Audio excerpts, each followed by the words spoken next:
Hai, kembali lagi dengan masih manusia.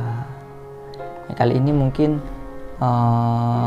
akan sedikit memberi motivasi pada teman-teman semua, ya kan? Sedikit menggiring untuk menjadi manusia yang berubah ke yang lebih baik gitu. Anda akan menjadi sosok yang berbeda mungkin setelah mendengarkan ini gitu. Tapi nggak semua orang yang gitu. Semoga aja bermanfaat sih.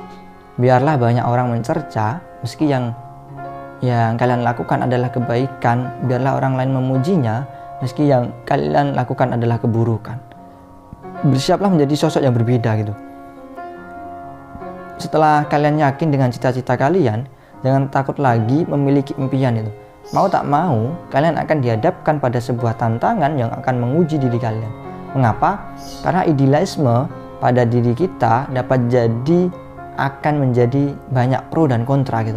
Saat orang lain mendukung cita-cita kalian, saat orang lain ikut setuju dengan langkah-langkah yang kalian lakukan, jelas hal tersebut akan membuat kalian makin percaya diri melakukan semuanya. Dengan langkah yang ringan, kalian akan mengambil lompatan-lompatan yang akan membuat kalian makin maju dan berhasil. Kalian akan menjadi pribadi yang memang memiliki progres tinggi gitu, bisa berkontribusi banyak pada masyarakat, dan kalian sukses meraih semua yang anda inginkan kan itu. Namun jika yang terjadi sebaliknya, maka akan ada gesekan yang terjadi di hati kalian. Baik kalian tipe orang yang sensitif atau bukan ya.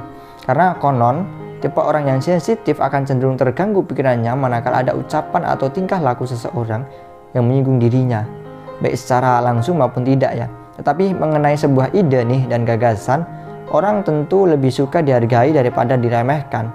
Pun bagi mereka yang cuek sekali, sesekali akan ada sensitivitas yang memang muncul pada dirinya, seolah ia tak rela karena idenya tak disetujui gitu. Kalian punya cita-cita membangun masyarakat yang selalu menjaga kebersihan dan kesehatan. Contoh nih simpelnya ya, di lingkungan desa kalian ingin setiap warga sadar dengan pentingnya menjaga kebersihan dan kesehatan, membuang sampah tidak sembarangan ya kan. Terus mengelompokkan sampah sesuai jenisnya, melakukan penghijauan di sekitar rumah, rutin melakukan gerakan bersih kampung, memeriksakan kesehatan anggota keluarga secara rutin, sampai kepada membudayakan cuci tangan sebelum dan sesudah makan kan itu, dan lain sebagainya lah. Contoh lain di kampung kalian kan tuh. Kalian pun melakukan pelatihan dan seminar yang dapat menyadarkan dan memotivasi warga selalu.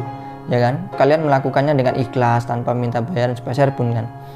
Aksi kalian sangat bagus. Kalian memiliki keinginan yang memang tinggi untuk membangun masyarakat. Meski begitu, misalkan nih ada saja orang yang tidak suka dengan ide kalian, sehingga berbagai ungkapan mereka utarakan di belakang kalian juga di hadapan kalian secara langsung ya. Tentu kalian merasa tidak dihargai. Ada sisi batin, ya kan, kalian terluka karena tidak didukung oleh sebagian orang di lingkungan kalian sendiri gitu.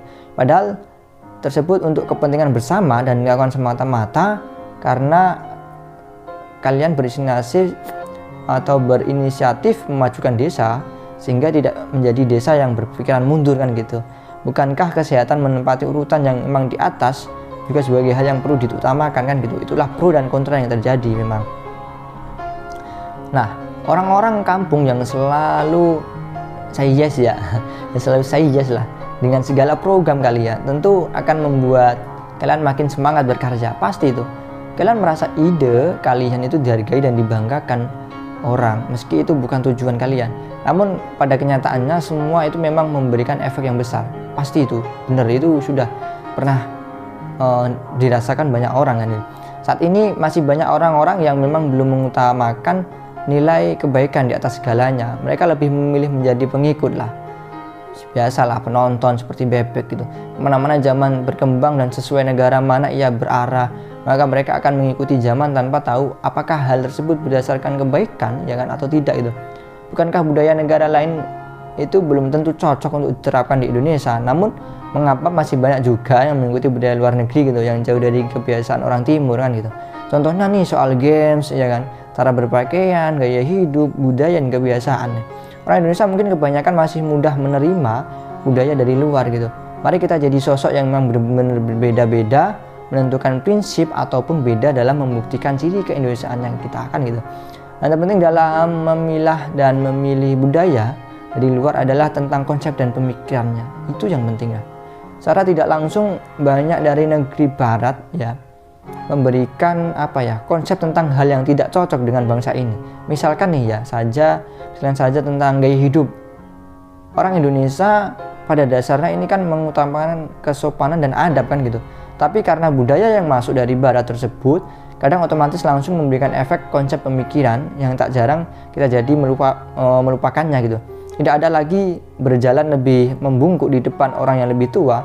Tidak ada lagi saling menyayangi kepada yang lebih muda gitu. Minta izin saat memasuki kamar orang tua, minta maaf meski kesalahan dilakukan tidak sengaja dan lain-lain lah. Tinggal sedikit saja yang masih menjaganya gitu. Apalagi orang-orang Jawa saat ini, udah mulai luntur itu budayanya mereka. Menghormati orang tua, amit-amit ya. Amit-amit di depan orang tua, amit Pak Bu monggo. Kalau tak rumiin, monggo, mandang kan gitu. Tapi saat ini, minta ampun lah, udah mulai luntur itu. Banyak orang Jawa aja yang budayanya sangat jauh kan, sangat menghormati orang tua, sekarang mulai luntur. Ya itulah budaya-budaya luar yang udah mulai masuk kan gitu. Maka kita harus menjadi satu dari yang sedikit tersebut. Atau kalau perlu, kita harus menjadi seorang yang menambah jumlah yang sedikit tersebut, sehingga warga Indonesia kembali membudayakan adat ketimuran gitu, tidak menghilangkannya ya kan sama sekali karena telah tercampur dengan budaya dari luar gitu. Bukankah kita akan sedih jika sedikit demi sedikit budaya kita musnah gitu, baik diakui oleh negara lain ataupun hilang sama sekali? Bukankah kita akan malu karena sebagai orang Indonesia tidak mampu menyatakan kecintaan kepada negeri ini lantaran tak ada lagi yang bisa dibanggakan kan gitu. Menjadi sosok yang berbeda jangan membuat kalian ragu dan khawatir, jangan pula takut. Tetap semangat, tetap sehat,